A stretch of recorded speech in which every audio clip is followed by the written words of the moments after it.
Welcome to the City Council debate for the 3rd District. The sponsors tonight are NYC Community Media. In addition to publishing The Villager and Gay City News, we publish Chelsea Now, The East Villager, and Downtown Express. Jennifer Goodstein and Troy Masters, our publisher and associate publisher, are here with us tonight, and we thank them for their work on this. And also thank the Chelsea Bowtie Cinema for their gracious donation of space this evening. First of all, I just want to obviously mention the candidates, who they are here. Corey Johnson, a longtime gay activist, community activist, has served on Community Board 4 since 2005, was twice elected chair of the board, and also has served on a variety of other public boards, including the Hudson Yards Community Advisory Committee, the Moynihan Station Community Advisory Committee, and the Hudson River Park Strategic Planning Task Force. Yetta Kurland is also a longtime activist, both in the LGBT community and the community overall. She's also a civil rights attorney. Among her cases has included a settlement on behalf of female firefighters unfairly denied promotion.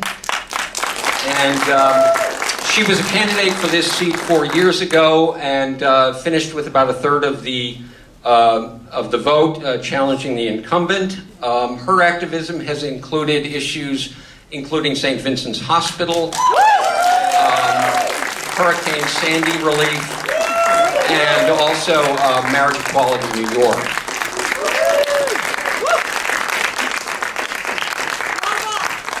Before we give the candidates their opening statements, just want to mention a few ground rules. We're going to run for an hour and 15 minutes. Each candidate will have 2 minutes to make an opening statement and 2 minutes to make a closing statement. If either Lincoln or I decides we want to do a follow-up, we will give both candidates a chance to respond to a follow-up question. On the follow-ups, we're going to ask that they respond as concisely as possible, not take another full 2 minutes. And if either of them feels they want to follow up, both candidates will be given an opportunity for a concise follow-up in that respect. At 2 occasions during the hour and a half, we're going to allow the candidates to ask each other a question, so that Corey will ask Yetta 2 questions in the course of the evening, and Yetta will ask Corey 2 questions. We've collected index cards from all of you and appreciate the input. We'll be pulling some of those questions into our questioning this evening. And finally, a note about decorum tonight. This is a chance to hear the candidates. We'd appreciate if people keep applause and any other vocal demonstrations to a minimum. We want to cover a lot of territory in 75 minutes. And if we feel we need to, we'll step in and ask you to kind of keep it down. I'm going to ask Yetta to tell me whether I have a quarter or a nickel in my hand. You have a quarter in your hand. You're right. So you can either give the opening statement or you can give the final closing statement. I'll give the final closing statement. All right. Then, Corey, you give the opening statement. Ready? Go ahead. Okay, great. Thank you all for coming tonight. Thank you to Paul and to Lincoln and to Community Media, Jen Goodstein and Troy Masters for hosting. Thank you all of you for showing up and participating in local democracy. My name is Corey Johnson. I'm running for City Council in the 3rd Council District. A little bit about me. I'm not a native New Yorker. I grew up in a little tiny town in Massachusetts. My mom was my lunch lady at school. My dad was a Pepsi truck driver. He was a Teamster. And in the town that I grew up in affordable housing, which allowed my sister and I the great opportunity to go to a really good public school. I moved to New York 12 years ago, and since 2005, I have been on Manhattan Community Board 4. For any of you who have been to a community board meeting, you would know that you do not spend 8.5 years on a community board because it's sexy or full of praise and adulation. You spend 8 years on a community board because you really care about the community. So I have had the honor and privilege to work with so many great local leaders and folks on all of the pressing issues that are before us, whether it be creating more affordable housing, getting good new public schools open, fighting for more parks and open space. I have done that work. It has been community-minded. It has involved working with others on the ground for a vision for our neighborhoods, and that's the work I want to continue on the council. We have a huge opportunity in front of us in a very big district. I have the experience necessary because of the work I've done on Community Board 4 and with so many of you and so many people that aren't here tonight to get that work done. I am honored to have been endorsed by Congressman Jerry Nadler, former State Senator Tom Duane, Assembly Members Deborah Glick, Dick Gottfried, Linda Rosenthal, the Working Families Party, Tenants PAC. I don't believe that they're supporting me because they think I'm a nice guy, although I consider myself a nice guy. They're supporting me because they've seen what I can do and what I can do, and I have a track record of results. So thank you very much, and thank you to Yetta for participating. I look forward to tonight. Thank you. One thing I was remiss in mentioning, Michael in the front row is holding up cards indicating when you have a minute left, when you have 20 seconds left, and when you're out of time, 2-minute answers. Okay, thank you. Great. Thank you, Michael. Thank you, Paul and Lincoln and Jen and Troy and everybody who put this event together, and thank all of you. You look beautiful tonight. It's great to see our community come out. My name is Yetta Kurland. I'm a candidate running for City Council. I'm running because I think that we need an outspoken, independent, and honest voice who can be an advocate for us in the halls of power in city government. And over the last 20 years, I've shown that I can stand up against some of the most powerful interests in this city. I can fight and win important victories for our community. As a small business owner, I've created hundreds of jobs and educational opportunities for New Yorkers. As an educator, I've helped prepare teachers to make our public schools a better place for our students and to create innovative testing methods to replace the old, outdated teaching to the test methods. As a community organizer, I've opposed unfair policies like the stop and frisk policies, and I was on the coalition that won marriage equality in New York State. And as a civil rights attorney, I won an important victory recently for women in the FDNY to stop unfair promotional practices, which is a win for women in the workplace, but it's a win also for all New Yorkers. And when St. Vincent's Hospital, our only level 1 full-service hospital, was wrongfully closed to make room for more luxury condominiums, I stepped up, and with a coalition for a new village hospital, I fought and won an important victory, forcing the Department of Health to admit it had a legal obligation to restore a hospital at the site of St. Vincent's Hospital. And now then, they're currently only willing to give us what they call a 2.5-bed hospital. But as your next city council member, I will work with you to continue that fight to restore a full-service hospital for our community and to continue to stand up to real estate interests who are too often displacing working and middle-class neighbors with promise after promise of broken promise of affordable housing. We need a city council member who will stand up for us, who's not tied to real estate interests or political insiders, who can be a voice for us.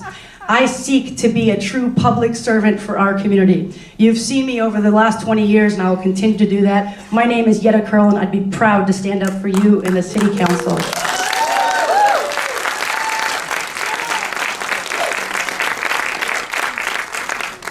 Okay, some of these issues you might have touched on in your opening statement, but if elected, what will be the top 3 issues you'll focus on in your term in office? And I guess, yeah, you would start. Okay, sure. Well, job number 1 will be to continue the fight to restore a full-service hospital for our community. Job number 2, simultaneous to that, I think that we need to stand up to powerful real estate interests. I often say that New York is to real estate as oil is to Texas. And it's not that development has to be a bad thing. Development could be a good thing. We as a city are constantly reinventing ourselves. But we need somebody who can stand up to those real estate interests and can really hold their feet to the fire. And I endeavor to do that. And third of all, I think that we have to create jobs, good living wage jobs. One of the collateral impacts when St. Vincent's Hospital closed was that all of the small businesses around the area started closing as well. And it has been devastating to our community. And as a small business owner, I've owned a small business for 20 years in this city. And as a small business owner, I understand on a firsthand basis the importance of small businesses in our community and the importance of that as an economic vehicle for our city. And I will work with small businesses and with the community to help to deal with some of the issues that small businesses face. Thank you. Thank you for the question. I think there are three main things we need to fight for. One, we have to fight for a full-service hospital with a level 1 trauma center for the Lower West Side of Manhattan. And I pledge that if I win or lose, I will work with Yetta to do that, and anyone else here tonight to continue that fight. Number two is, I believe we have to fight for real, permanent, affordable housing, low, moderate, and middle affordable housing. We have a housing crisis in New York City. We have a housing crisis on the west side of Manhattan. The numbers are glaring and demoralizing. Over 30% of New Yorkers are living in poverty. We have 52,000 people living in the New York City shelter system, 21,000 of whom are children under the age of 15 years old. That is not the city that I aspire to live in. We need to invest public funds out of our municipal budget in building real, moderate, low, and middle income affordable housing for our communities on the west side. And number three, we have to build high quality, good public schools. We are very fortunate that from the Village up to Chelsea, up to Hell's Kitchen, we have great schools, PS3, PS11, PS51. But what has happened? There has been severe overcrowding because of overdevelopment, and now we're gonna see 32, 33 third graders in a classroom.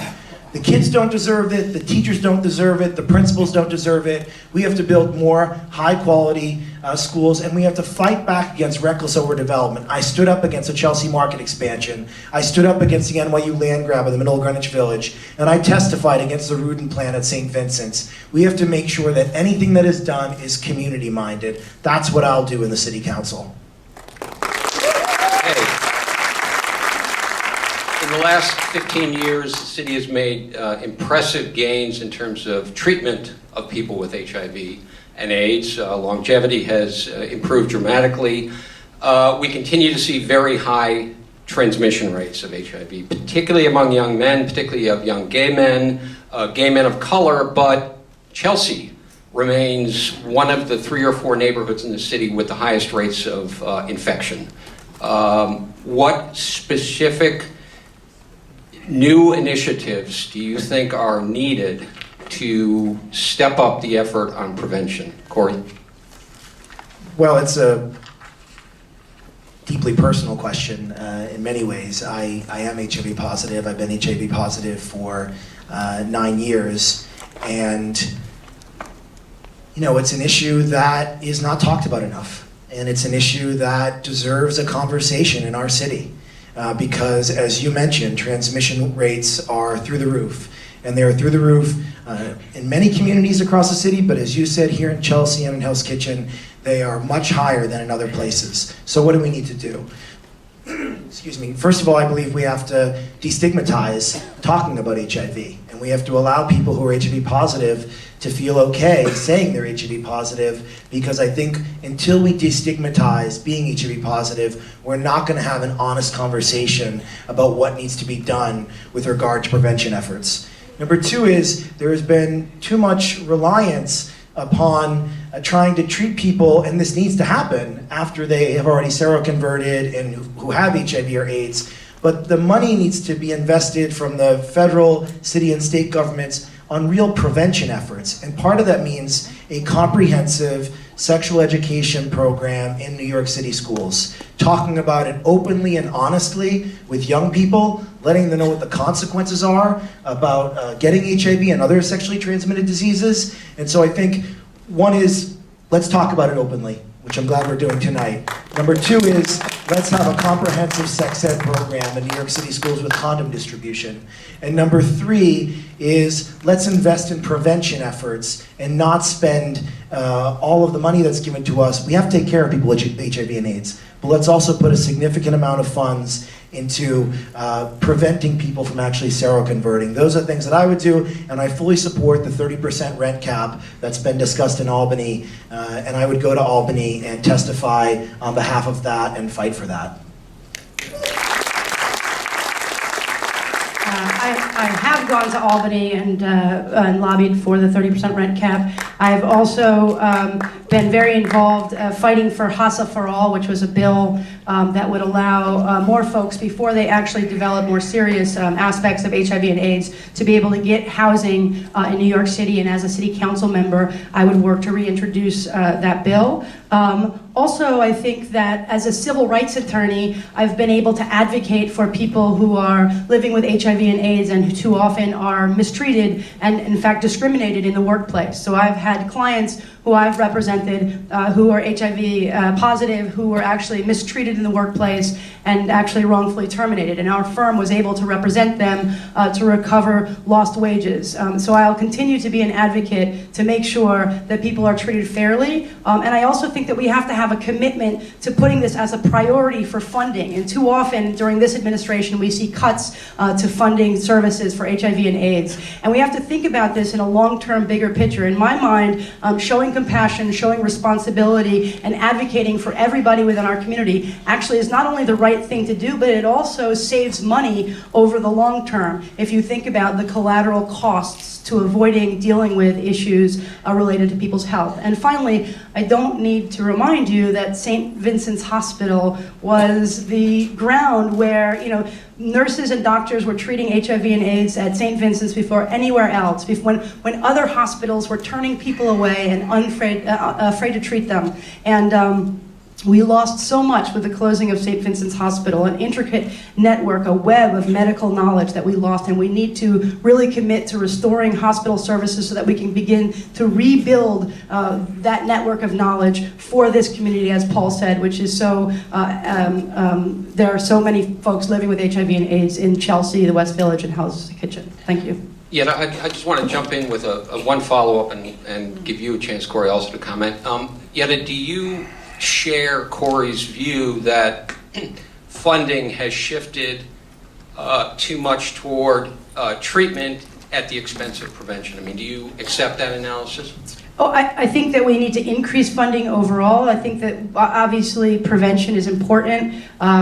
We need to destigmatize preventative tips. And for example, like Corey said, handing out educational techniques for the youth, like the work that Fierce and other organizations do. Also getting rid of stigmas with carrying condoms, decriminalizing the idea of having a number of condoms in your wallet if you're stopped by the police is also something that we need to do. Corey, anything else you want to say? As I've said before, I agree. I think that condoms should not be able to be used as evidence against people who are stopped. And I think the real conversation in many ways is what you asked, which is we shouldn't be having to choose between treatment and prevention. The real issue here is getting the federal and state government to come up with money for New York City to do both. It's like it's not like trying to chew gum and walk at the same time. We can treat people who have HIV and AIDS and who are living with it, and we can also put money towards prevention efforts. Let me tell you that there was a time that I didn't have health insurance, and my COBRA payments were over $700. And I had to come up with that money because if I didn't, my daily medication was costing me, it would have cost $1,600 a month to take my medicine that I have to take on a daily basis. These are real consequences that affect real people. We have to invest money to make sure that people are not falling through the cracks and that their health care is taken care of.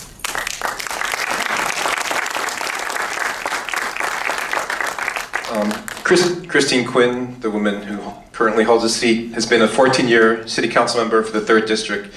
Has she delivered for the district in terms of representing it well in the council? That could include issues of St. Vincent's and NYU. How would you describe Christine Quinn's legacy thus far? And I guess, Yetta, you would start. I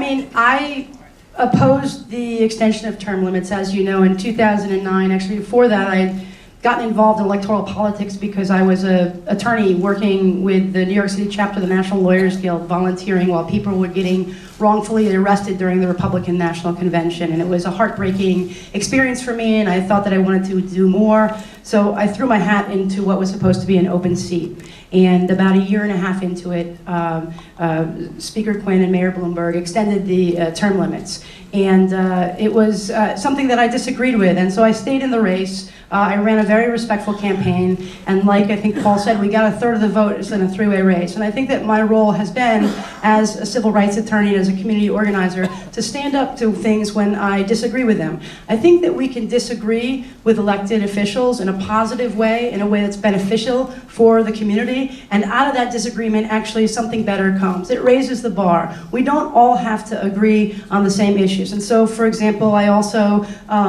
pushed both Speaker Quinn and others to do something in regards to St. Vincent's Hospital, and have been outspoken, I think, in a positive way, engaging when I disagreed, but also coming up and offering real solutions. Answer the question. Right, answer the question. What do you think of Chris Quinn's legacy? Or can you? I think I'm trying to be respectful. It's a vague question. What do I think of her legacy?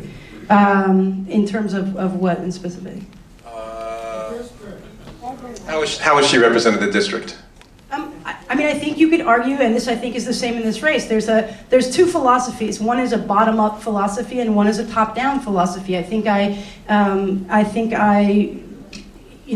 use a bottom-up kind of a philosophy to my government. I look to have a collaborative approach to leadership and very community-based and community building. I think that Christine Quinn would argue that she has a very top-down philosophy, and some might argue her close relationship to Mayor Bloomberg gives her access and power, and some would argue that that's an effective tool. I have a different strategy, and I think the voters have to decide. I think in this election as well, we have different philosophies, and it's up to the voters to decide how they want to best be served.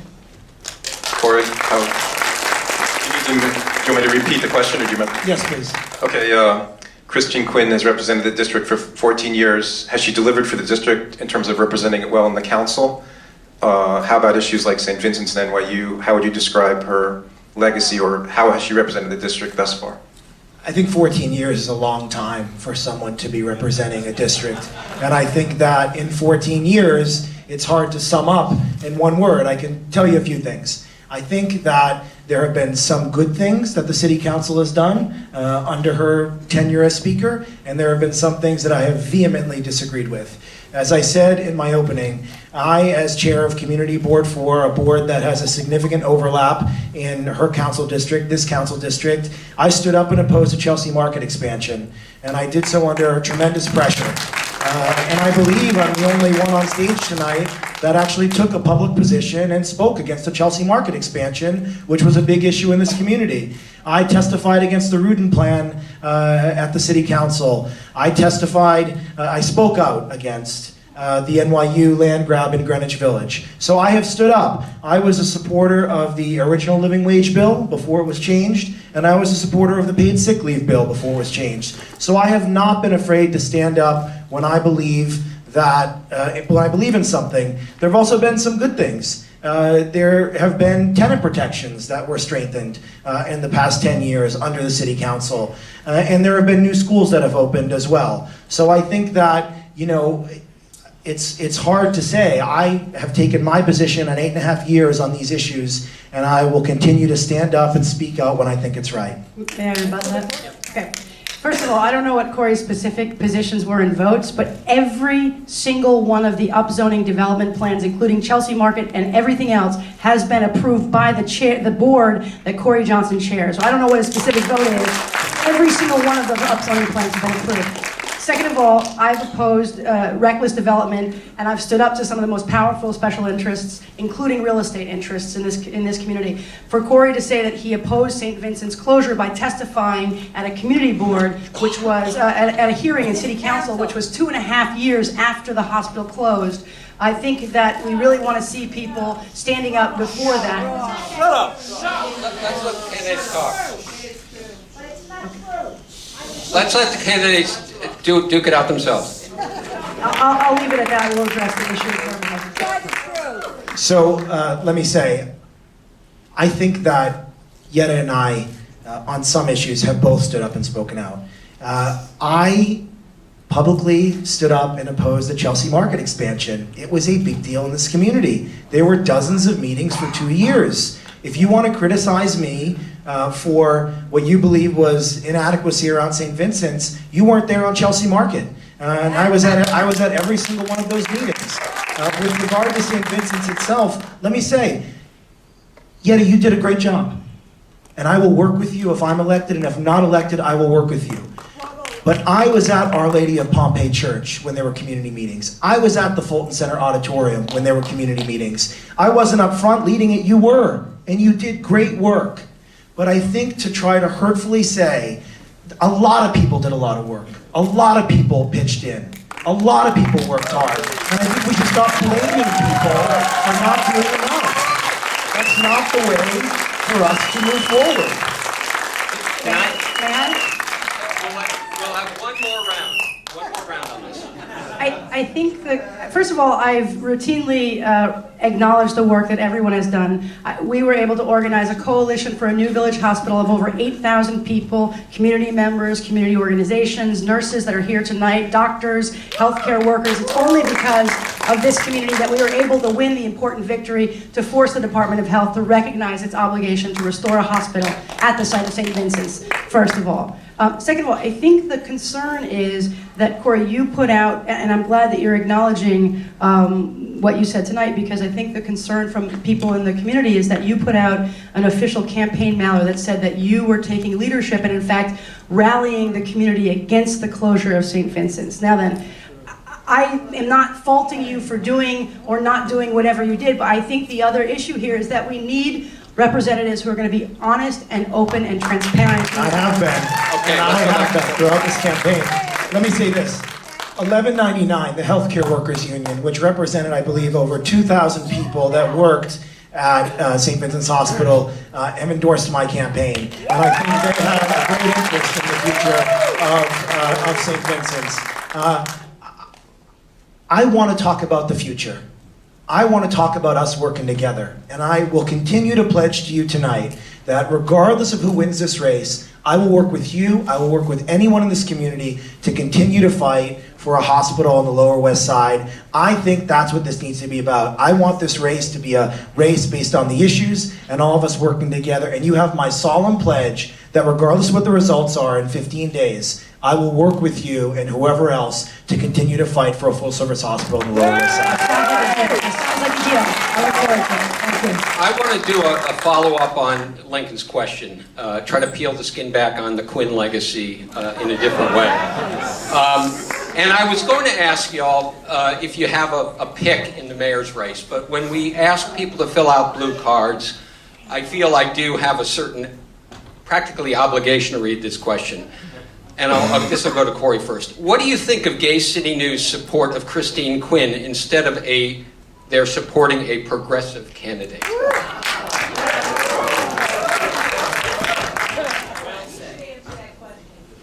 Paul, I think that, I really respect the work, really, that Gay City News has done for a very long time. Before it was Gay City News, when it was LGNY, you guys have been a cornerstone of the community for a very long time, and I think cover issues that other people don't cover, which is a real benefit and gift to the community.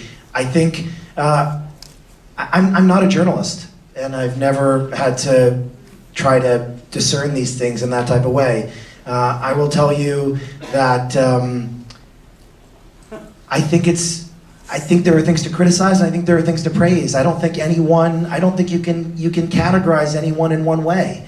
And so you have to make that decision as the editor-in-chief of the paper. I don't think it's appropriate for me to tell you you did a good job or not. I hope to get your endorsement, I can tell you that.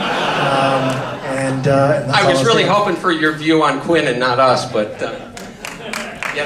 Well, first of all, I respect what the decision of the Gay City News. I know the New York Times recently endorsed Quinn as well. The Gay City News endorsed Christine Quinn in 2009 when I ran against Christine Quinn. So it's a decision that the board makes. I guess the bigger issue is, I'm sitting here and you know, when term limits extension happened, I stayed in the race out of respect for the community because I thought the extension of term limits was wrong. My opponent actually endorsed Christine Quinn for a third term. He endorsed Bloomberg for a third term, and he's given money to Christine Quinn for her current race for mayor. So again, I think that we need to be honest and upfront about where we are in the positions, and I think that this is another example of how we need an honest, outspoken, independent leader in city council. And I'll say one more thing. In doing that, I want to show respect for everybody as well. There's a difference between attacking somebody and holding someone accountable and having transparency and honesty. And I think that's the line that we need to draw. Right? Do you want to rebut on that, Corey? Without a doubt, I want to rebuttal. A few things. One, I'm not endorsing in the mayor's race, and a few nights ago, Yetta, when we were asked, would you support Christine Quinn in this race, I said, I am not endorsing in this race. You said, yes, you could see yourself supporting her. So you did say that a few nights ago. I have given money to multiple folks who are running for office across the board. And I think it's important to be honest, Yetta, that I have run a race about the issues, and I've been positive in this race. You and your surrogates have continued to put out letter after letter after letter full of outright lies attacking me in Penn South, Manhattan Plaza, Elliott Chelsea, and West End. And it has been condemned by local leaders, by elected officials, and by people who have said enough is enough. Let's run a race based on the issues. So if you want to talk about that in a real way, I think it's important to be honest about it. I do think it's important to be honest. I do think it's important to be honest. So 2 nights ago when we were asked the question, first of all, you refused to answer the question, which again, a problem. No, I said I'm not making an endorsement. That's what I said. That's an honest answer. It's an honest answer not to the question. The question was whether or not you could find yourself in any situation voting for Christine Quinn in the primary. Voting, not endorsing, voting. Do you want to answer that question tonight? I am not making an endorsement in the race. That's an honest answer. And second of all, what I said was in any hypothetical, I would say yes. If you were hanging by the string on the 10th floor of a building and to save your life I had to vote for Christine Quinn, I would vote for Christine Quinn. Any hypothetical has a potential answer. So that's what I was responding to. Who were you endorsing in the race, Yetta? Have you endorsed? I am not endorsing anyone in the race. Yetta, answer the question. I am not. Listen, people. I am not endorsing anybody in this race for mayor. You just criticized me for it. No, I said you didn't answer a question that said, would you vote in any scenario for Christine Quinn? It wasn't a question about who you were endorsing. May I answer my question about who I'm endorsing? Would that be okay? Yes. Thank you. I am not endorsing anyone in the mayor's race. What I have said to everybody, and I'm sure there are many people in this room who have asked me this question, so they will verify that this has been repeatedly my answer is, vote your conscience in the Democratic primary, and I think that what's going to happen is that there's probably going to be a runoff, and there will be 2 people in that runoff, and we will make a decision then who to support. Have I not said that to everybody?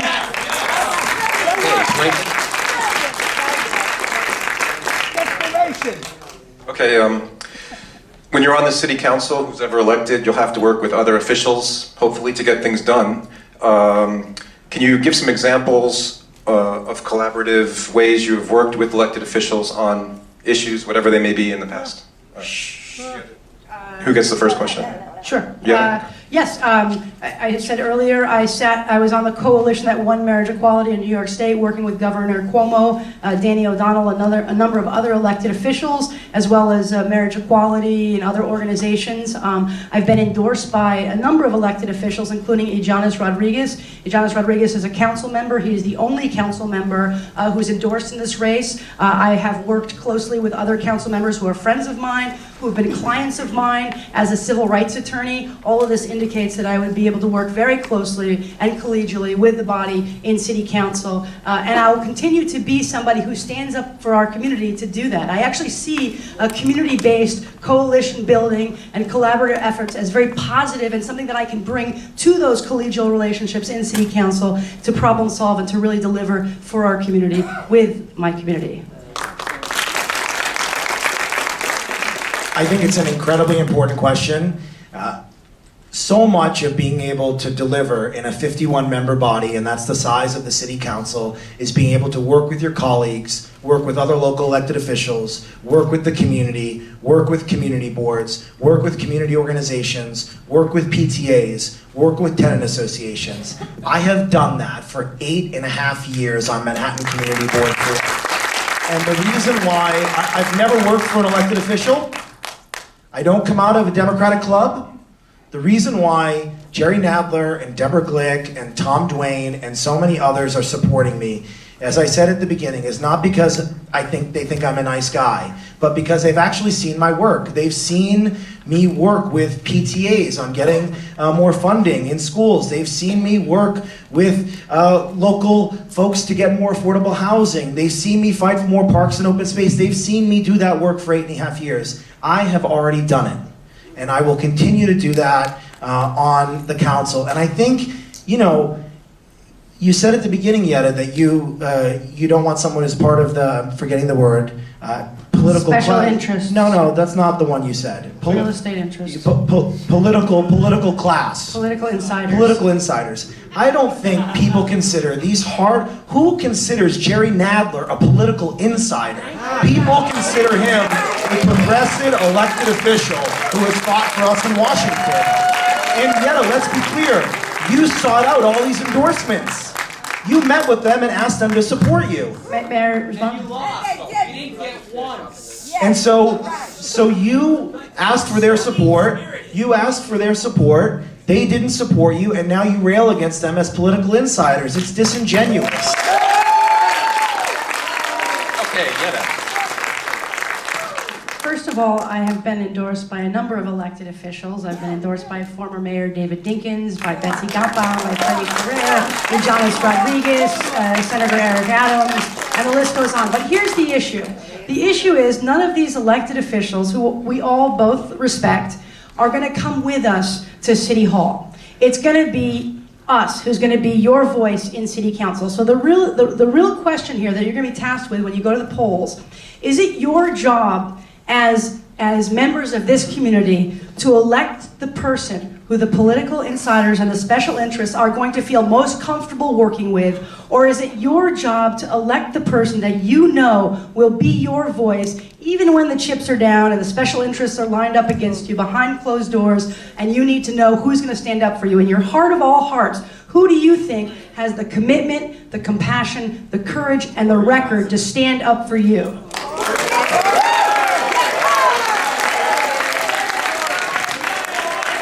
Go ahead, Corey. Let's let Corey have the say. I am deeply honored to have the support of all of our good, local, hardworking elected officials.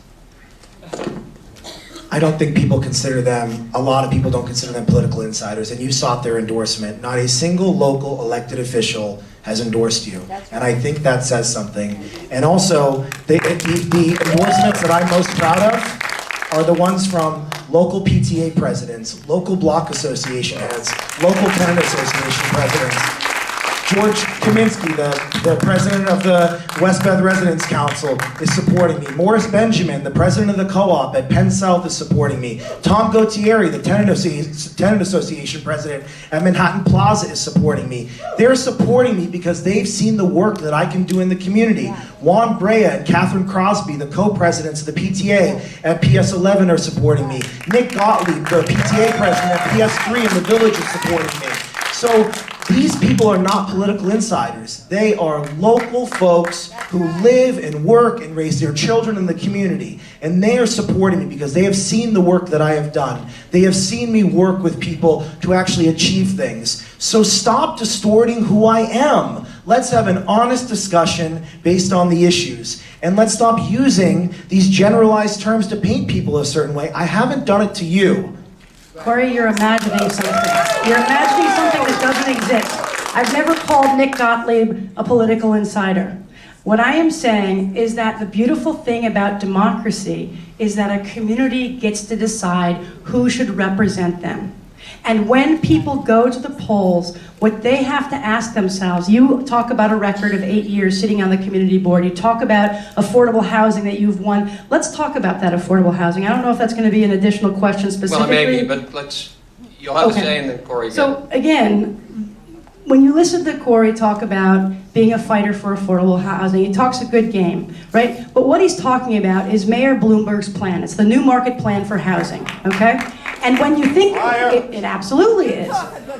And what that plan says is that 20,000 units will be built in this district. 20,000 units, the overwhelming majority of which are going to be luxury apartments. Only 5,000 of those units are supposed to be affordable housing. Now, as I said before, under Corey Johnson's tenure as chair, every single one of those upzoning applications have been approved by Community 4. You're making stuff up?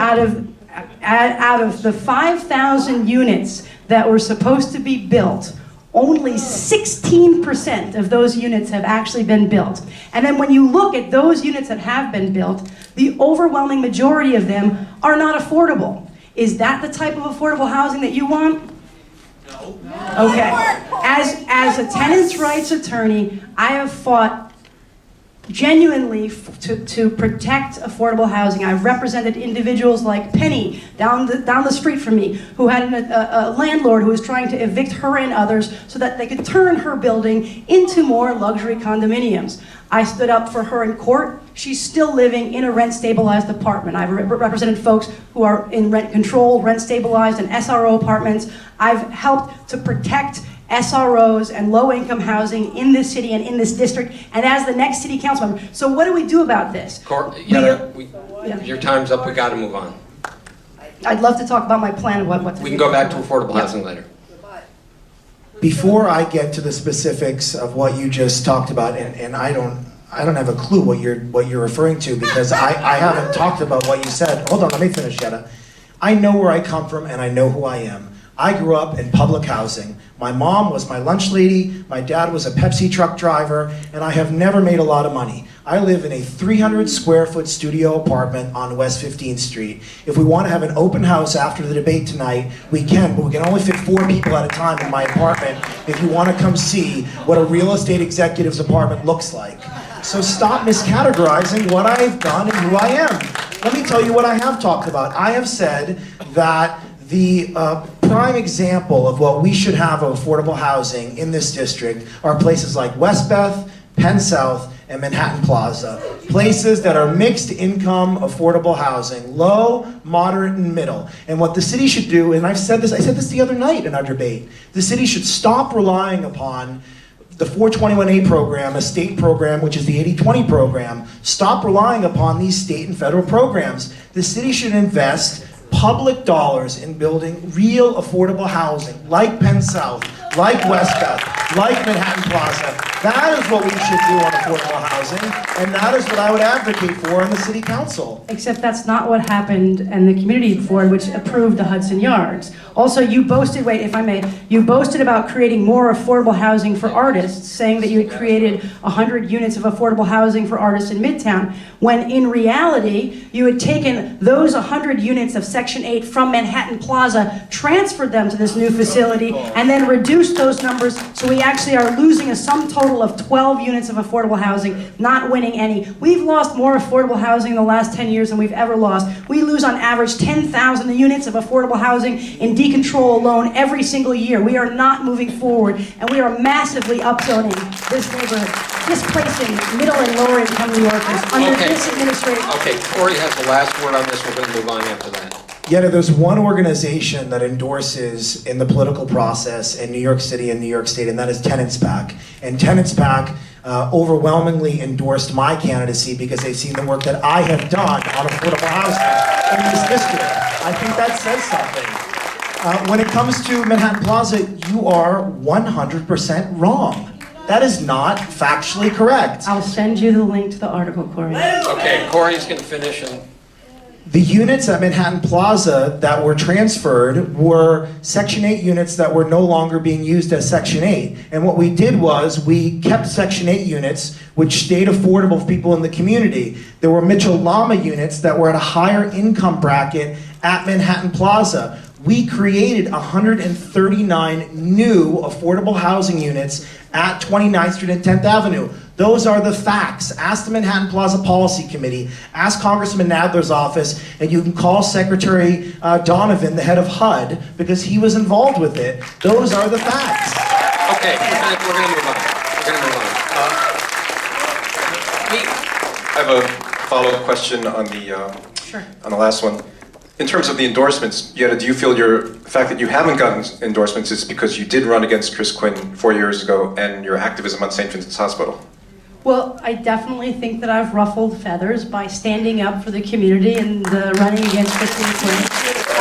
But I do want to say one thing. I've gotten a tremendous amount, despite that, I've gotten a tremendous amount of endorsements. I am honored to have been endorsed by DC 37, CWA, Local 1180, the postal workers, the Board of Education, Local 1549, DC 15, a number of labor organizations, the Women's Democratic Club, the McManus Democratic Club, the Chelsea Midtown Democratic Club, a number of elected officials that I spoke of earlier. So despite having stood up to powerful interests, I actually think that I have tremendous support in the community and a lot of endorsements. But at the end of the day, what I care about is making sure that my community gets to decide who they want to represent them in city council. I guess, Corey, if you want to follow up on why you're getting the endorsements and Yetta isn't.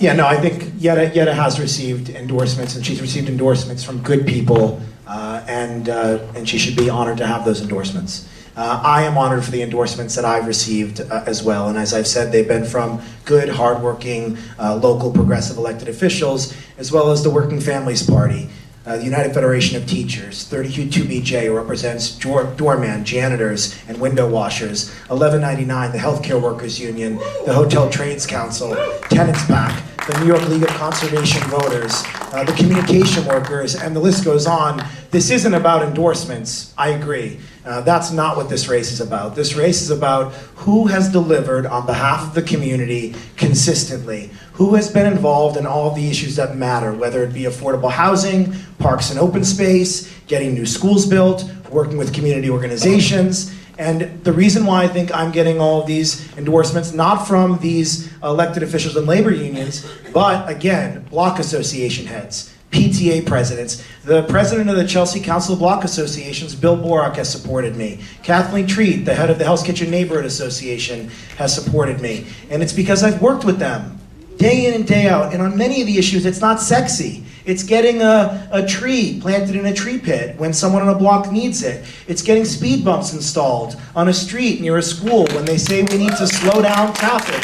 This is the work that I've done consistently for the last decade, and that's why I believe I'm getting the endorsements. We both should be honored by the endorsements that we've received, and we both work very hard. And I believe we both have a lot to offer the community. And I think that voters have a choice to make. And we will continue to campaign over the next 15 days, and voters will make the decision based on endorsements and based on who we are. All right, we're going to move on at this point. Those lists of endorsements you both mentioned, certainly, you want to let me finish the question? Suggests a certain understanding on their part that you're going to stand for certain things when you're elected. The current mayor in this third term has managed to balance the budget in large measure on having put off negotiations with the major municipal unions. And that delay is going to come due next year. The new mayor is going to have to negotiate new contracts. And as far as we can tell, none of the mayoral candidates are really discussing in much detail what that's going to look like, but it's not going to be pretty. And so the question is, in terms of the negotiations with the municipal workers' unions, first of all, do you support their getting retroactive pay increases?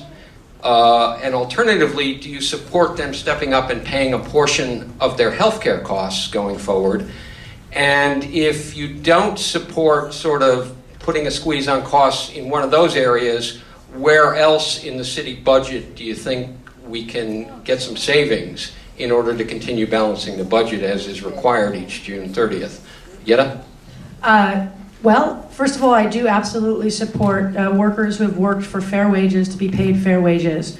I do understand also that there's a budget to balance. This city regularly operates with a $2 or $3 billion surplus, but I also think that there are ways to look at savings. The City Time scandal was a good example, which was basically a computer system that was being developed and was supposed to cost $50 million to develop, in essence, a time punch card, a computerized program to check in and check out when you came to work. Now, you could argue that $50 million maybe is too much to pay for equipment and a program like that, but the city actually ended up spending almost or over $500 million. So they went over budget by close to $500 million. I've shown that I can stand up, that I'm committed to oversight and accountability, and I would make sure to see if we couldn't save money to stop these types of over expenditures. And I would also work with those municipal unions. Maybe there's a payout period over a period of time, but I think that frankly, the way that we re-stimulate economies is that we pay workers the wages that they deserve, and then they take those monies and spend them on buying someone dinner or going to a local movie or buying some popcorn to come watch a debate or whatever it is. And it actually is helpful to re-stimulate the economy. So I'm going to bring a creative sensibility to that. And also, I've been a small business owner for 20 years, and every single day I have to balance budgets to make my business run, and I'll bring that expertise and knowledge as well to it. Answer the question. You didn't answer the question. Let's let Corey answer. We'll do some follow-up. Respect. Moderate. Retroactive pay, health insurance. Okay, Corey's going to get a chance to answer. We'll do a follow-up. So we don't know what the fiscal year outlook is going to look like until later this fall when OMB comes out with what they say the projections are. It's been talked about that there may be a $3.2 billion budget gap in the municipal budget. I believe last year's budget was $78 billion. You are absolutely right, Paul, that there are many unions that have not gotten an increase in pay. I think if you are a civil servant and you have served the city, you deserve to be paid fairly. But I don't think that we can say right now whether or not we can afford those. I think the bigger issue here with regard to our budget is that there have been all of these budget tricks that have been going on for far too long. And the mayor releases his executive budget in October of every year, or the beginning of November. The council and the mayor then go through this kabuki dance from November until June. The mayor says, I'm going to close 30 firehouses. The council says, no, we're going to restore and not allow any of them to close. It's not the way to do the budget. We need to reform the budget process and how it actually works to have a real sense of where our money is going. This past year, the mayor came up with a gimmick which was $700 million he projected for taxi medallions that were supposed to be sold and used for our budget. There's a court case on that right now that still has that money in limbo. So there is a lot that needs to be done. I can say that, you know, when whoever gets in the council, we have to sit down with our colleagues, with the administration, and say, how do we make sure that New York City remains a place that has a good economy? And I think part of the thing we need to do is stop talking about these regressive taxes, and let's talk about taxing the top 1% of earners in this city to actually pay for core social services like universal pre-K. I think that's the conversation we have, and we take some of that money and pay for these other good things we're talking about. Okay, quick follow-up to both of you, just a yes or no. Are either of you willing to ask the municipal unions to either one, forego a portion of their retroactive pay increase, or two, chip in on their healthcare costs. Yetta? It's premature. I would want to speak to them. I wouldn't be able to say one way or the Okay, other. Corey? I agree. I think part of it is you have to sit down with people that are negotiating it and figure it out. It's too intricate of a thing. Okay, we're going to jump in now and have the candidates ask each other a question. And Corey, you want to go first? Sure. So, Yetta, at a debate this past week, you were asked about, it's been talked about that you owned a gun, and that's lawful. But you were asked about how you disposed of that gun. You said you disposed of it through NYPD regulations, but you didn't say exactly how you disposed of it. This newspaper, The Villager, contacted the NYPD and they said you still had an active gun permit. And you also said that you had a gun to protect an English as a second language school on Park Avenue. And the Department of Homeland Security authorized you to do that. I just want to finally set the record straight and figure out how you disposed of it. And did the Department of Homeland Security authorize you to have that gun and require you to have it for your school? So this is something that my opponent continues to ask. He knows that I do not have a firearm. I don't know that. And I've answered and asked and answered that question repeatedly by him and his surrogates. And it's especially unfortunate. Let's let the candidates answer the question. It's going to work out a lot better that way. We'll learn a lot more from them. So I just want you to know, I do not have a firearm. I do not have a firearm license. What Corey is referring to is when I owned a school, I was basically the school safety officer, and it was my job to hold the license for the firearm that was locked in a lockbox. I was also in charge of dealing with people if they came to the front desk. If there was an altercation, I had to interface with the security desk downstairs and have them removed. It was my responsibility to do all of that. When I sold the school and the license is transferred, the gun was turned in to the NYPD in accordance with NYPD policies and practices. What it means to me is that Corey doesn't understand the basic concepts of gun safety, because the issue in terms of locating, identifying, and turning in guns deals with unlicensed guns. And the issue is very important. This is a very important issue. It means a lot to me. And it's unfortunate that my opponent continues to try to use this as a gotcha politics hit. And it's despicable. It's despicable. Gun control is a very important issue. I've worked for many years to reduce gun violence. I've been endorsed by people like Jackie Rowe Adams up in Harlem, who's been on the front lines of fighting for gun safety. I've been endorsed by Senator Eric Adams, who's working on a state level to control gun safety. And we've worked together on a 4-point plan to address gun safety. First of all, to work to ban all assault weapons, period, without question. Second of all, to take the local laws in New York City, which are some of the most stringent, most effective gun licensing laws, and amplify them to a state level, and then bring that to a national level. The third thing is to deal with mental health issues, which are taboo but have to be addressed. And the fourth thing is to work with local communities, local law enforcement, students, teachers, and parents to come up with emergency preparedness plans. And I'll continue to work on those issues in City Council, and this should be what we're talking about when we talk about gun control and gun safety. And shame on people trying to make this an issue for political partisanship. Yetta, you now ask Corey a question. Because Corey did mention were you some way licensed with the Department of Homeland Security to have the gun? No, it's New York City Police Department that does the licensure. Oh, so you lied. Okay, you ready, Corey? Yes. Okay. Corey, your campaign has employed an unfortunate strategy of attacking me personally. Even like this. Even calling me names because I pointed out a fact that you worked as the Director of Government Affairs for GFI, a development company.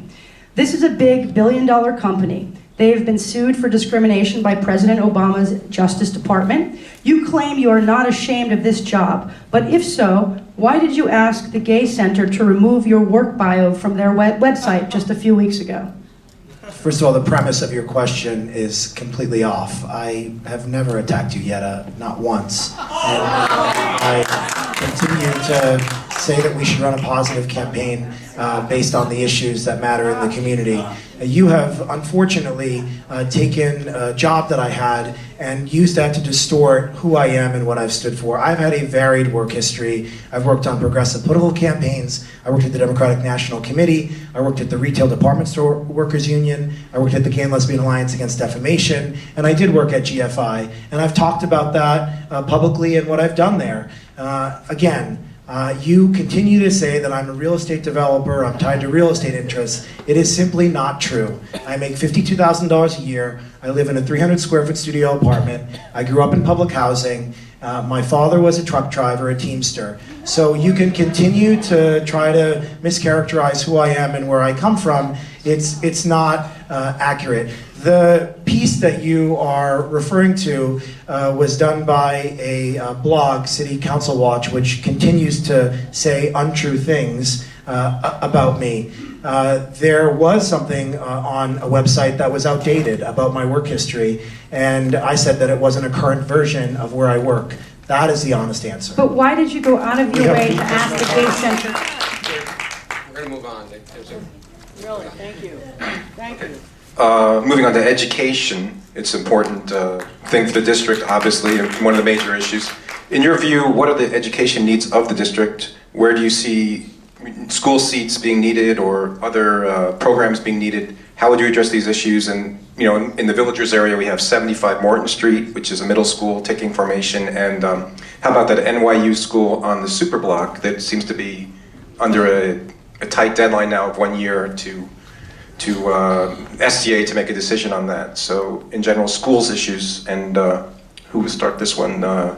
Is it, where are we at? Corey? Can you repeat the question again? Just to be in the brief version, what are the education needs of the school, of the district?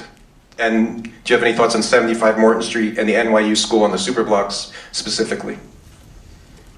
So, as I said at the beginning, there is severe overcrowding that is happening in our schools on the west side, and it's because classroom seats are not keeping up with reckless overdevelopment that has happened in our communities all along the west side. So what do we need to do? We need to support local schools that exist to make sure they have adequate resources to teach the kids in those schools, and we also have to make sure that we build new schools. 75 Morton Street is going to be a middle school. The community plan has talked about 600 seats for that middle school on Morton Street. Hopefully it will serve PS41 and PS3 in the Village, PS11 and PS33 in Chelsea.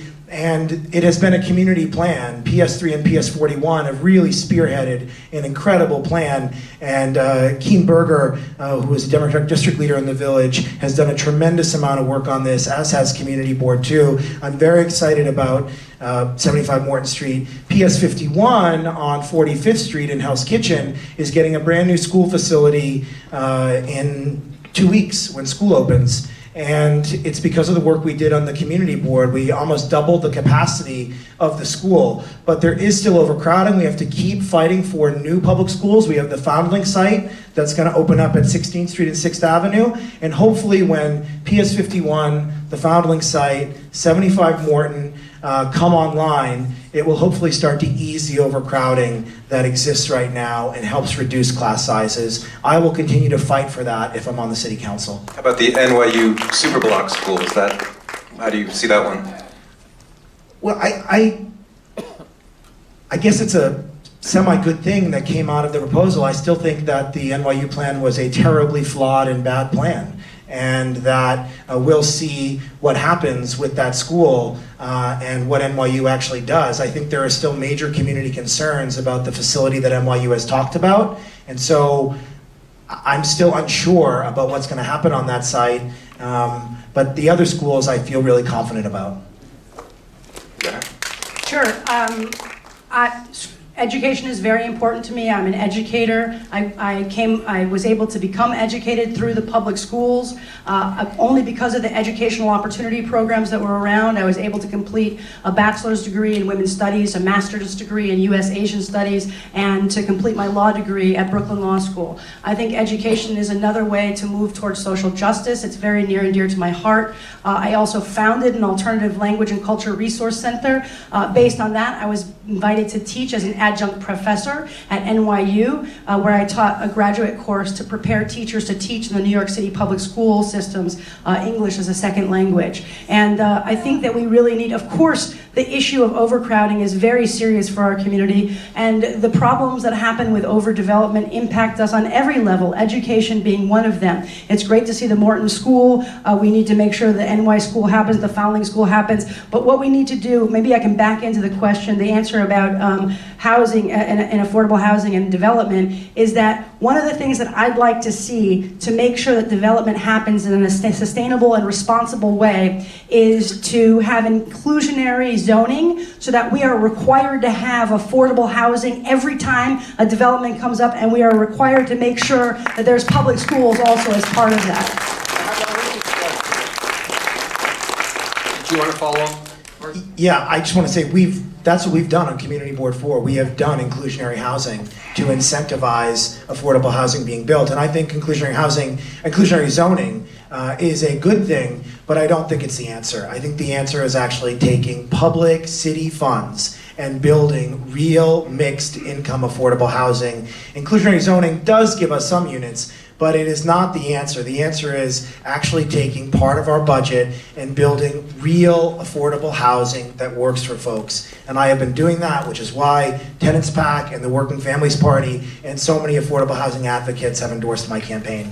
The two problems with that is, first of all, again, we've only built 16% of the 5,000 units of affordable housing that we were supposed to build, and 2/3 of those units aren't actually affordable. The other problem is if we have such a real estate-friendly representation in City Council and in the ULURP process, we take those public funds and put them right back into more luxury development. The problem with all of this is that we have to hold developers' feet to the fire. We have to have somebody who's not tied to those real estate interests, who can make sure that the concessions that we fight for are actually achieved. We're going to do one more round of rebuttals on this one. So there you go again. You said that I was calling you names. You continue to distort who I am. I am not friendly with real estate interests. I work at a company and do marketing for 2 hotels, one in Scottsdale and one in Palm Springs. I have never made a lot of money. If anyone wants to come see my apartment, they'll see I'm the poorest real estate executive on this side of the Mississippi, because it is just factually inaccurate. I have stood up time and again and opposed reckless overdevelopment, whether it be the NYU land grab, whether it be the Chelsea Market expansion, whether it be the Rudin plan at St. Vincent's. I have done it over and over and over again. I don't think that shows friendliness to developers. I think that shows standing up and speaking out when you feel like something is not right for the community. I will continue to do that. And again, I think it's important to accurately describe who we are and what we do. I have been a working class guy my entire life. I have never made a lot of money. I don't complain when I say that, but I am proud of my working class roots and where I come from. I am proud of the fact that I am the son of, my mom was my lunch lady and works at a homeless shelter, and my dad was a Pepsi truck driver. I get to finish and then you can rebut. Yes, you do. So I'm proud of that. I have fought for the community, and Jerry Nadler wouldn't support a real estate executive. Tenants PAC wouldn't support a real estate executive. The Working Families Party wouldn't support a real estate executive. So you can continue to say it, but it's just factually inaccurate and divorced from reality. Yeah.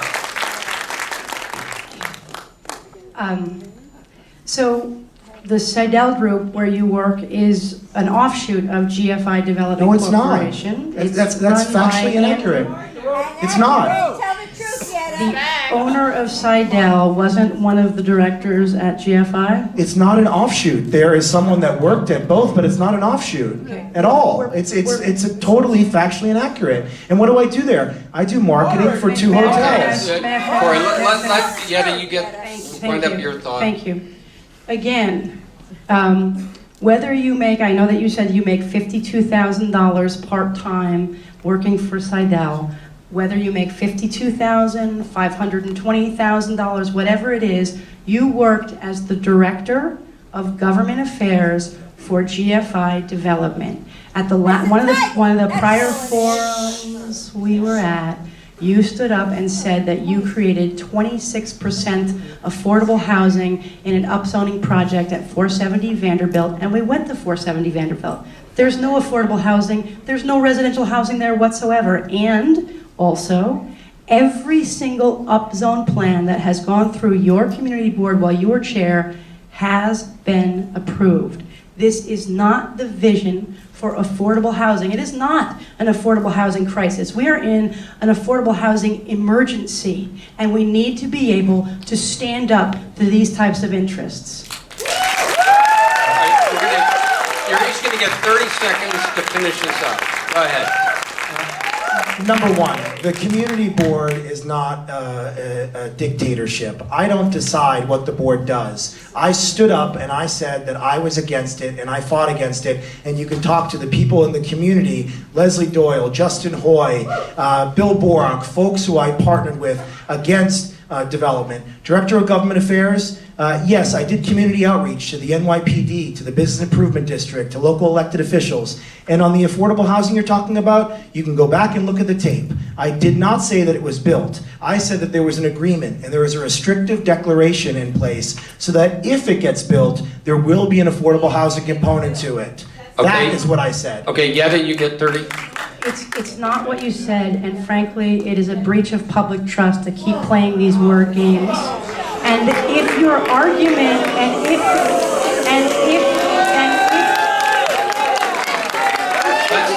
Let's keep it down, let the candidates talk. and if your argument is that you were ineffective, you stood up against this development, but you couldn't control your community board, how are you going to be as a city council member on the same issues as that? Okay. I don't want to control people. Hey, I want people to do what they think is right. let me move to a different topic. A lot of the discussion about the lack of affordability in Manhattan raises a question in my mind, and actually this comes from one of the blue cards, about the future of the arts industry in Manhattan.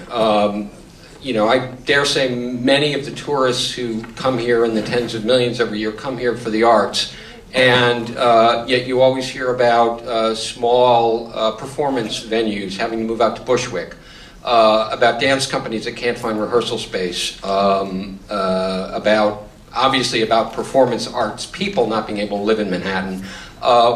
What ideas do you have to support, particularly small arts ventures in the district, and what's the cost of not supporting those? Yetta? The cost is priceless. It's what's so special about New York City. My parents met at Art Students League. Many of my friends are artists. I made a joke when I was in front of the League of Independent Theaters that before I was an out lesbian, I was a proud thespian. And I think that especially emerging artists come to this city with a hope and a dream to do something special and to go on to make it big. I'm very honored to have been endorsed by the League of Independent Theaters.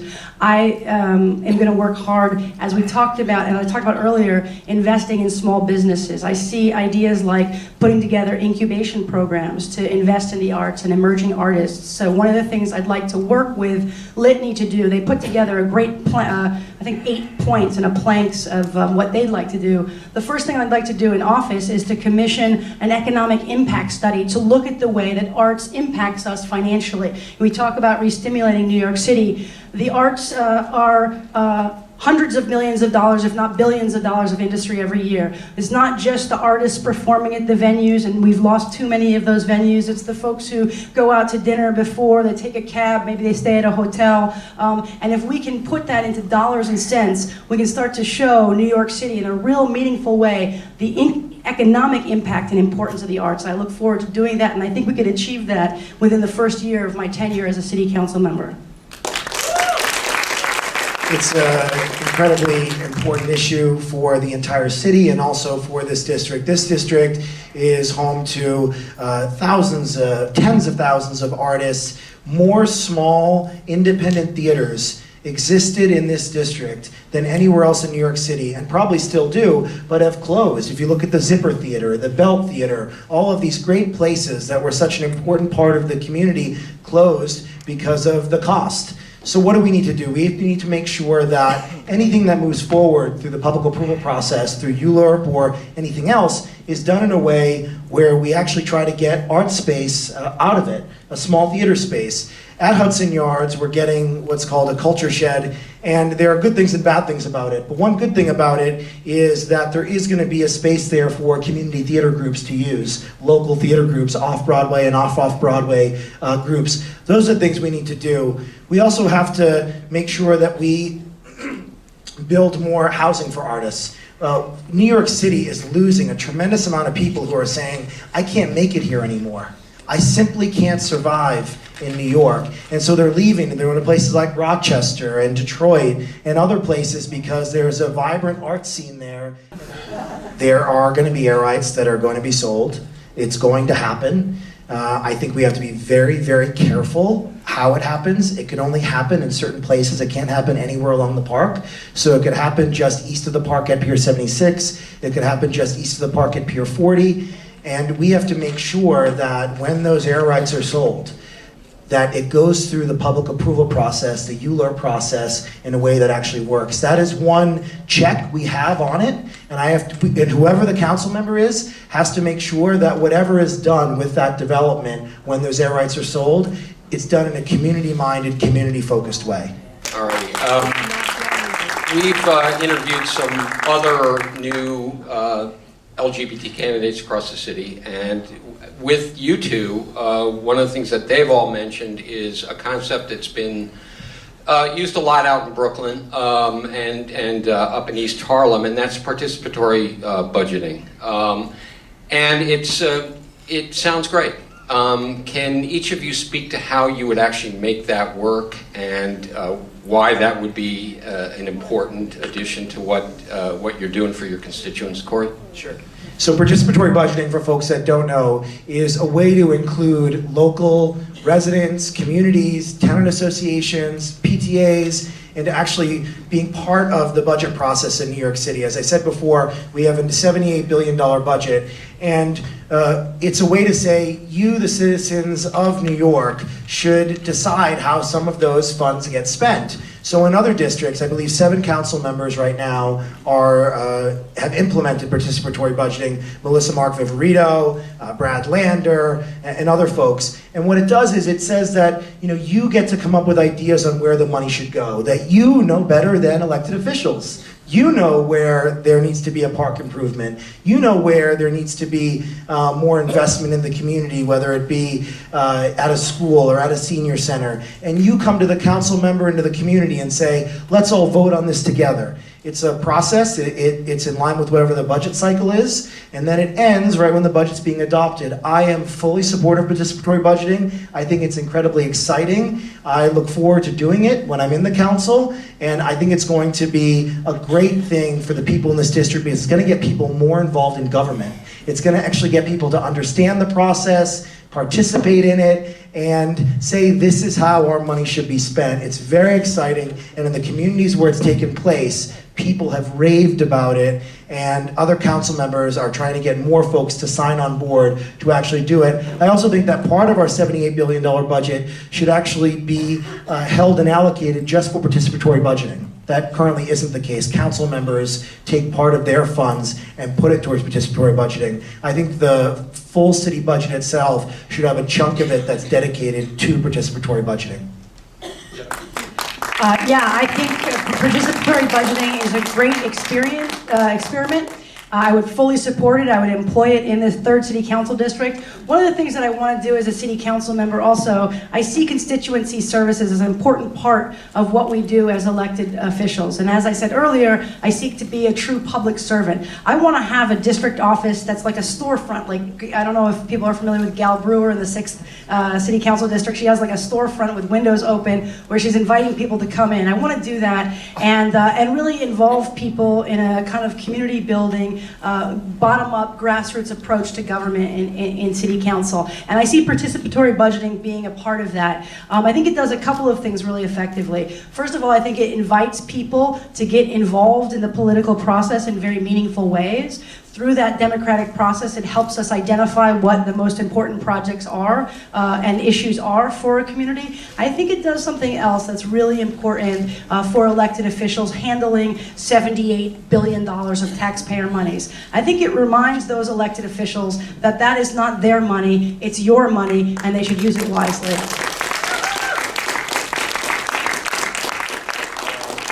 This has been a big issue in the lower part of the district, bike share and the siting of bike share stations. Do you guys, Corey, you've written a piece for The Villager with David Gruber of CB2 chairperson, co-authored on bike share. What are your thoughts on bike share? Do you want to see it continue? Are you happy with the way it's going, the way it was set up?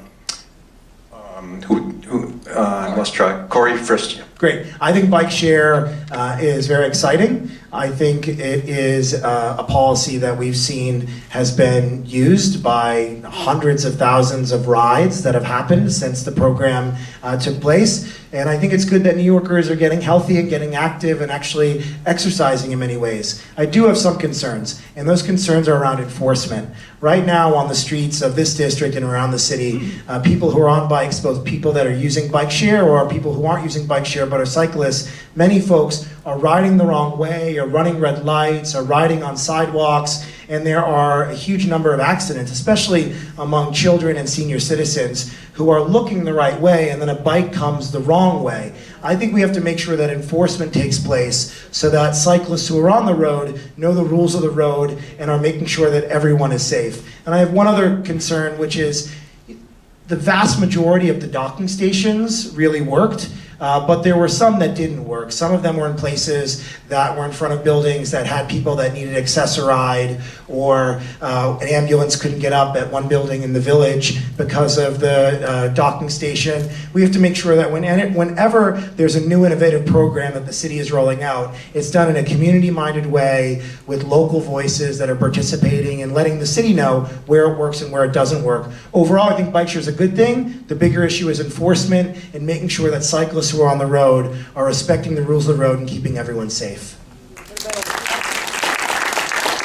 So something that I've done on the campaign trail that I would like to continue to do in City Council to ensure that the community is making decisions about things like bike share, which has overall been fairly successful, is I do a weekly neighborhood survey. And when the city bikes came out, we did a survey on that to get a feel from the community about what they like and what they don't like. And I invited people to come up with not just criticisms, but also with solutions for some of the problems. And the problems that people identified is that there really is still a safety issue for folks who maybe aren't familiar or used to bicycles in the streets, who maybe are walking with some difficulty or for whatever reason can't get out of the way of bicycles. So an enforcement issue came up. The other thing that people didn't like is that many of the bike shares were just put down without a lot of advance notice from communities or input from the communities.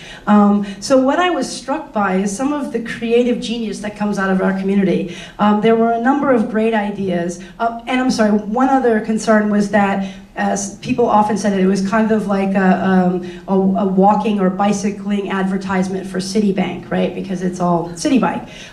So one of the many great ideas that came out of the feedback from this survey is that we should move the Citi Bike shares and put them in front of all of the city banks, since they're the ones. But, you know, so I do think that getting community involvement is important. I think it's easy to say, but I think I've shown through this campaign and through my work over the last 20 years a real commitment to engage the community. And I really do believe a lot of the solutions to the problems that our community faces comes from the community. And I'll continue to get your feedback as we deal with other issues that come up in the community.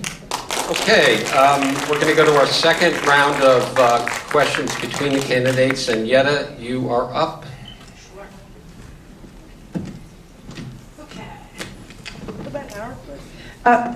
Corey, in a campaign mailer, you said you were, quote, vigorously opposed to the extension of term limits, end of quote, as I was. I searched the public records and I can't find any record of you opposing the extension of term limits. What I did find is that you had endorsed Michael Bloomberg for a third term, as I saw with an organization called Gays for Bloomberg. So just to be very clear, did you support Michael Bloomberg for a third term and take part in the group called Gays for Bloomberg? One, I did oppose the extension of term limits. I opposed the extension of term limits. How? I was against the extension of term limits. I spoke about it. I was at events where people oppose the extension of term limits. I oppose it. Just because you can't find it in a newspaper doesn't mean it didn't exist. I did oppose the extension of term limits. Two, there was an organization of different LGBT people who had supported the mayor for a third term. They listed me in it, but I wasn't active in any way. I can tell you, that's the truth. That's the truth. I did support the mayor for a third term, and I supported the mayor for a third term because I was deeply involved with marriage equality. And at the time, the mayor had made promises on working on state senators, Marty Golden in Brooklyn, and Frank Padovan in Queens, and saying that he was going to help get them to vote for marriage equality in the state Senate. I had supported him because I was working on marriage equality since 2002, and I thought that he could be a real advocate for that. I have stood up to the mayor in many regards. I stood up with him against living wage. I stood up with him when he was opposed to paid sick leave. I've stood up with him at Chelsea Market, the Rudin Plan, the NYU land grab. I have stood up time and time again. I disagree with the mayor on more than I agree with him on, but I will say he has done a great job on gun control, on getting illegal guns off the streets and advocating for that. And I am happy of his activism on supporting pro-choice organizations that have fought for more reproductive rights. So I don't agree with the mayor on most things. Stood up against him on stop and frisk, but I agree with him on a few things. He's been good on gay rights. He's been good on reproductive choice. He's been good on getting guns off the streets. Okay, Corey, you now ask. Can I rebut? No. Corey, you asked the other question. Yeah, there's going to be a tremendous amount of development that's going to occur on the west side, from Hudson Yards to the Javits Center to, hopefully, my opinion is moving Madison Square Garden off of Penn Station. I wanted to hear your thoughts on the future of the Farley Post Office building and what you thought about the general project plan for Moynihan Station on that site, how you think the project plan is working out right now at Moynihan, and what you think of the second phase of the project plan for Moynihan and how that impacts the community. Sure. First of all, I think that the Moynihan plan, like too much of the development that's happening in this district, makes promises to do things like improve the transportation and the rails, but then it doesn't actually achieve that. I think it's another example of how concessions are made, but then not delivered in development. And as I said before, there is going to be massive development in this district. There's going to be 20,000 units under the Mayor Bloomberg's plan, which is the plan that you have put forward and have taken credit for championing in terms of creating affordable housing. The new market plan of Michael Bloomberg puts forward 20,000 units in this district, of which only 5,000 of them are slotted to even be affordable housing.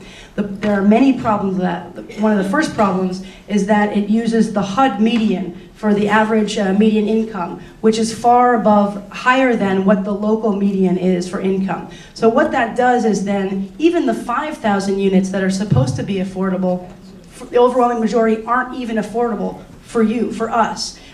We can't afford the affordable development that's being planned to come into our district.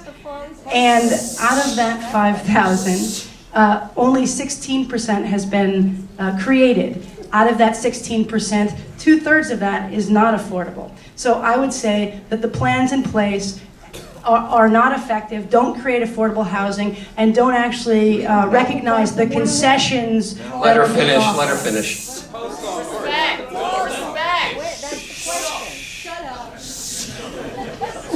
What? You want to complete your thoughts? Go ahead. That's basically what I would say. Okay. about the post office? We'll have one more question from Lincoln, then we're going to go to closing statements. On St. Vincent's, or bringing healthcare back to the Lower West Side, let's get more specific. We know that the 24/7 ER is coming to the O'Toole site. We're told that from North Shore LIJ, that it's going to be 110 million, 2 beds, medical surgical beds. I know there's some plans to add floors to that building, but what specific steps must be taken to, say, increase that site to make it a hospital? Do we want a hospital somewhere else? Who do we ask? What approvals do we need? What's the process to get a hospital? Yeah. Let me go first. I've been told by some media outlets that I have bold ideas, and I'd like to fill in some of the details here tonight. First of all, one of the things that I've proposed is, and the coalition has proposed, we had engineers come and analyze the O'Toole building. I think what you're referring to is a 2 or 2.5 bed hospital that currently is going to be there. And again, after 3 years, we got the Department of Health to admit its obligation to have a hospital there. I don't believe a 2.5 bed hospital is really a hospital. I think that that's just the Department of Health renaming an urgent care center. That's just my opinion.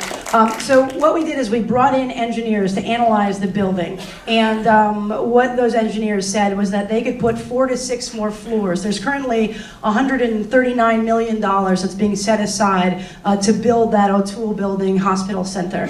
And for the same or similar cost, we could put 4 to 6 more floors and have a 200 bed hospital there. Now, in order to actually build a hospital, whether it's there or whether we are looking long-term to a full-service hospital somewhere else, we need to be able to do needs assessments. We need to be able to work with the governor, with the state of New York, and with the folks in Albany who are going to be willing and have to give us the licensures and the operating certificate of operation necessary for a hospital. I think we can look, there was, I believe, an almost 800 bed certificate of need for St. Vincent's, 700 and change. I think that is no longer in existence. I don't know, we'd have to check the status of that. If we could reconstitute that certificate of need, that would certainly be great. If not, we would have to basically start from square one, getting a certificate of need, doing a needs assessment. Although when we did a needs assessment a couple of years ago, it was determined absolutely that there was a hospital needed for the district. So I think the first step for us as a community is to get a 200 bed hospital at the site of St. Vincent's. That's a good stepping stone. It's not a full service hospital, it's not a level 1 trauma care, but that'll at least stop people from losing lives if they have a stroke or a heart attack, or God forbid, they're in an accident. Right now, the 2.5 bed hospital would only triage people and then transport them to a different location. What we need, at least in the immediate, is enough beds so that if somebody were in an emergency, they could actually use hospital services in the immediate. And then we need to look to longer term and bigger solutions in terms of level 1 trauma care. Of course. We have to continue the fight for a full-service hospital for the Lower West Side, and I want a hospital, and if it's at the O'Toole site or if it's somewhere else, we have to figure out a site that works for the community. I think, as Yetta said, we have to work with Albany to make sure that the State Department of Health gives us a certificate of need for the community, and that we actually make the case, and there is a case to be made. The numbers are staggering and they're real about why we need a hospital. And I think one thing folks haven't talked about is we've already lost, I'm sure, countless lives with the closure of St. Vincent's because of ambulance times, because of people trying to get up to Roosevelt or to downtown hospital or across town. We have to fight for a hospital, whether it be a 200-bed hospital or a 400-bed hospital. We just need a hospital. There has been a creative plan talked about in the community to look at the St. John's building, which is a building at Houston Street and the West Side Highway. It's right across the street from Pier 40. It spans 3 blocks. And there's been talk of potentially doing a hospital there. It would still be in the heart of the West Village, so it wouldn't be farther away. And the folks, I'm told, and I don't have verification, but I'm told that the folks that own it are open to discussing that. They haven't said, we'll do a hospital, but they said, we're happy to talk about it. So I think we have to pursue every avenue possible to get a hospital. As I said at the beginning, we need a hospital so badly that we all have to work together, everyone, the community, elected officials, the unions, everyone, to get a hospital back. And if I win or lose, I pledge to work with Yetta and whoever else to continue to fight for a hospital. Quick follow-up on that. You've mentioned 2 locations, the O'Toole site and Houston Street. will either of you commit to being able to get approval and the process going within your first term on the council on one of those sites? It will be job number one for me. There's also talk of the Hudson Yards. I am agnostic in terms of where it happens, but there is no question we need and deserve a full-service hospital for our But community. the question was as to when? In the first term? Job number one will be to continue the fight to restore a hospital. Corey? Yes. Okay. In accordance with Yetta's amazing powers of psychic guessing of coins, Corey will give the first closing statement.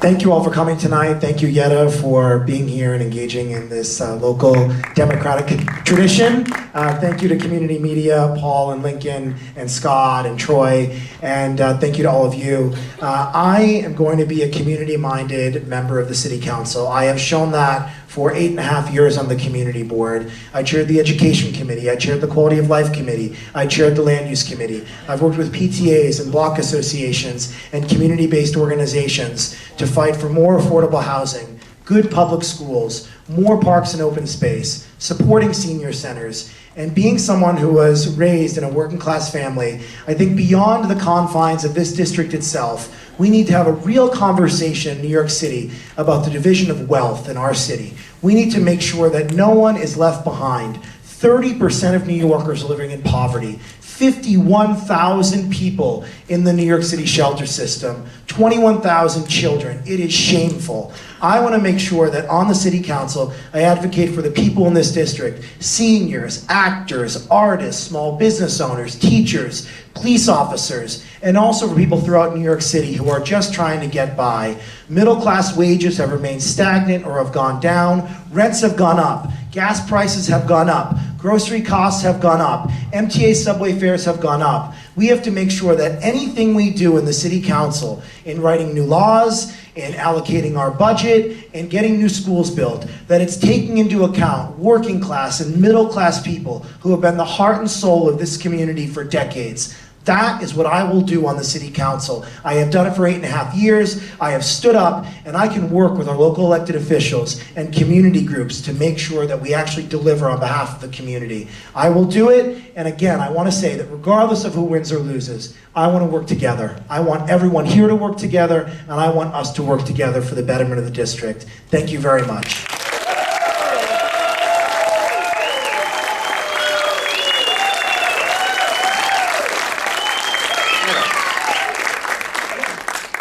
First of all, I love New York City and I love my community. So thank you for working with me over the last 20 years on important issues. Whether it's been as a civil rights attorney, a small business owner, or educator, I've shown I can stand up and deliver for our community. And I can do so in a community-minded, coalition-building spirit that I'll continue to bring to the halls of power. You think about some of the most difficult times that this community has had, and we've worked shoulder to shoulder together, whether that's the extension of term limits, whether that's Superstorm Sandy, or whether that's the closure of St. Vincent's Hospital. And I will continue to be that community-minded advocate for you in city government. When you go to the polls, you have a difficult decision to make. The decision is it your job to continue to make, it's an easy decision, and the decision is it your job to make the special interests, the real estate interests, and the political insiders comfortable with who the next elected official is? Or is it your job to stand up for your community and to really elect somebody who you know in your heart of all hearts will be an advocate for you? I've continued to do that for over 20 years. You know the work that I've done, and I will continue that in City Council in the halls of power. The definition of insanity is doing the same thing over and over again and expecting a different solution. We have a real opportunity here, but if you want something different, you have to be able to do something different. My name is Yetta Kurland, and I would be honored to stand up for you in the City Hall.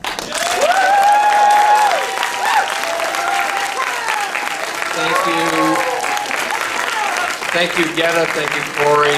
Thank you, Lincoln. And thank you to all of you.